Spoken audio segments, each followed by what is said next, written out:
So, hey, y'all, hey, and welcome to another session of Meditations with Marini. And if you typically like my videos, I would love for you to click like, I would love for you to share it with a friend, and I would love for you to subscribe. So, I wanted to take a moment and chat with you today about this is a season of block and delete. Block, delete, and eliminate. So if you have been following my channel and you have been paying attention to the process of online dating and dating with a serious mindset of moving towards something more viable for a relationship, you guys know that I'm coming to the end of my season of my subscription. And I have been given some very serious thought to as I come into these last, I think I got 20 days or maybe 19 days left on the subscription now. And as I come into these last few days of the subscription, how do I now begin to navigate and manage through the relationships that I have met that I do think are possibly viable relationships for long term um, compatibility and for possibly marriage? What are some of the things that I would need to be doing and putting in place for that? And one of the things that I thought about with us is sometimes in our phones, by me doing these YouTube videos, it tells me all the time when my storage is heavy. And I have to go back and I have to delete the videos that I do. And I have to take them off of my phone, remove them from the storage that is on my phone. And sometimes what we need to do is also make sure that we remove people from our phones. We have oftentimes collected people, collected relationships that would do good for us at the time that we had them, but they are no longer suitable for us as we move into a more serious relationship. And not that anyone has made that connection with me to the point that we've moved in that direction. Well, I really want to say not that anyone has. I think that a couple have. And in that, we might have had some bumps in the road and we might have to work through those little bumps. So, but there are other people who I really no longer speak with. I can kind of think back in my mind because I did give my phone number out and I was intentional with that. Because if you talk to somebody, then you can even get a better vibe for them than just pinging them over the app. You know, people can be whoever they want to be behind the scene. But when you bring them forth, one, you're going to get a different conversation and you're going to get a different tone. You're going to be able to hear that person's mindset when you're talking to them on the phone, and then it goes even a step further once you meet them physically. And so I want to just talk to you guys about, and not just you, I'm talking to myself as well, about the deletion and the blocking process. Deleting those people that are no longer going to serve you. If you know that that person is not someone that you are even going to be viably interested in, and I say viably, that might not be the right word, but you're not going to be able to make a good connection with, go ahead and delete them from the phone. Go ahead and block that number and be done with that. I think sometimes we try to move into other situations or relationships and we have not cleaned up the process that we had behind us. And to be honest, sometimes the residue of old relationships can keep you from moving into a new one. And when I say the residue, if you really cared about someone, or if you had and I can only speak for myself. So I think that there are some more people out here that can relate to what I'm going to say. If you had somebody that you had a good connection with, you had a strong connection, and this can be male or female. For women, it's going to be a little bit different in how we connect. But if you did, you don't want that man lingering around in the background if you're trying to build something with someone new. And I'll be honest with you, the enemy oftentimes will even bring somebody around that you thought that you were done with. You thought you were finished with that. You thought that door was closed, but you knew that you still had an emotional connection to them. And they don't have any intentions of being with you, but they will hang around long enough to keep your attention. And that then becomes a distraction for you being able to get to the next person. if you know that you have a strong connection with someone, or you had a strong connection with someone, you cannot move forward in a relationship with someone else until you close that door.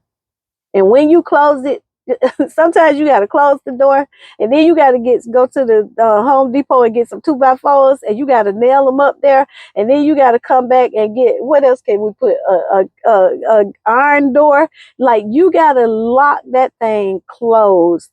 How they say that's the nail, that was the nail in the coffin.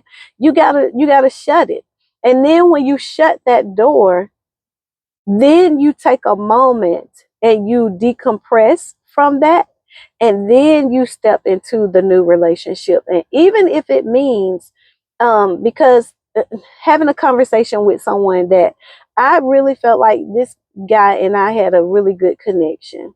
And one of the things that I shared with him is I've been very open with my online dating process.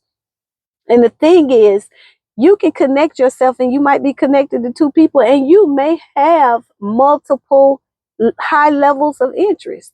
I don't have a problem with that. In my maturity of me understanding online dating, I understand that a man that I meet, if I meet him today, he may already have a connection with someone else. And there may be a possibility that he may build a connection with me and that other person. It is unreasonable to think that people who are dating, and especially through the online dating process, are going to meet you today and automatically move into a viable relationship tomorrow. It does not happen that way. But what you do have to look at is whether or not this person I think is most suitable for me. And I'm using myself as an example because what happened, and this is what I told him, I said, what happened is you met somebody else. And then you meeting somebody else. You met somebody else during the time that we were talking. And in you meeting that person, you really thought she was going to be a better fit. And a portion of it was because of my stance on abstinence. It was, I know that that was the only factor, because we had so many other things that were compatible, and that's fine.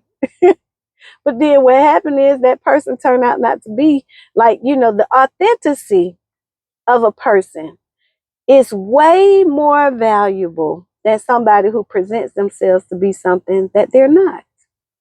So I can deal, and that is why some guys that most people feel like would get on their last nerve, um, would be quite a compliment to me, because I am accustomed to men who say what they mean and mean what they say. The men in my family, if they say yes, it's a yes. If they say no, it's a no.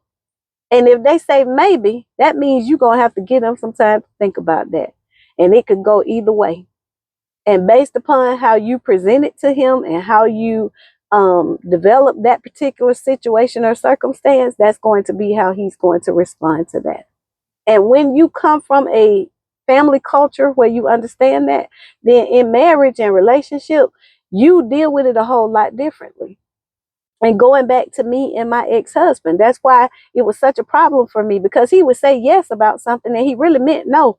And he would say no about something and he really meant yes. Well, that was agitating to me because I'm such a structured person. Like, just give me the points that you need me to do. That's why it can frustrate one person, but for another person, a person who somebody might call controlling, is structured enough for a person that likes order. Is the difference. And again, that goes back to me. That's why the type of guys that I'm typically drawn to, because even like this young man who I'm speaking of, and we may end up together. I don't know. But right now we both are going through a different process, and like he told me, he said, maybe I just fumbled the ball. I fumbled this one, and I don't know if I can recover. So, and I said, I don't know either, because he did allow time in there for other relationships to cultivate. But what I want to come back to is, you need to make sure that you are cleaning up your phone. Clean up your phone. Clean up your emails. Clean up Like if you meet somebody and you feel like that person is valuable, and then be honest with them. Be honest about where you are and about what it is that you think you, hey baby, I got, I done been talking to these people for, this amount of time, and it might take me 2 months to clean my phone up. It might take me 2 months. So let her know that. And not in a way where it has to be harmful, but you all should be having that conversation openly, that you're moving in that direction. And what I'm saying is, it may not be that I'm going to marry you today, but I'm making these steps to move towards what we said that we wanted. And when you do that, that's when relationships will be successful. So take this season. So right now, in my mind, what I am doing is preparing myself to begin to clean up my phone, to block, to delete, to eliminate, to set boundaries. If you have been dating, you had some relationships that you cultivated and you chatted with people about things that might have been a little bit more intimate than others. You can't go into a new relationship with those relationships still lingering out there. So when you decide that you're going to move into that, you got to cut all those off. And I know for a fact that when it gets to the point that I do the cutoff, then I'll know that I'm totally serious about moving forward with that person. So I'm just sharing with you guys little steps that we can make in order to be able to edify our relationships and take them to another level. I hope that you guys have enjoyed this video. Welcome again to Meditations with Maranie. If you like the video, click like, share it with a friend, and I would love for you to subscribe. Have an awesome day, y'all. Bye.